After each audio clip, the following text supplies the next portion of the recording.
teixida nunha carcasa, viaxa frágil pola galaxia, un anaco de pura maxia. De onde ven, con destino descoñecido, chega un mundo recén nacido, sente medo e sente frío. E que facer?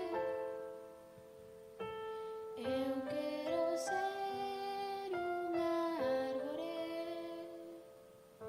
sentir a terra nos pés, ter páxaros na cabeza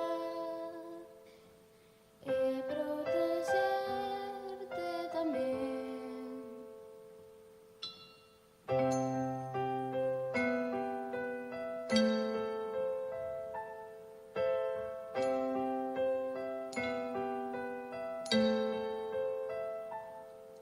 Pero un día como un relampo, nota dentro un pequeno cambio, pura química traballando, que pode ser, con asombro inusitado, panorámico elevado, ve o mundo coloreado, e se está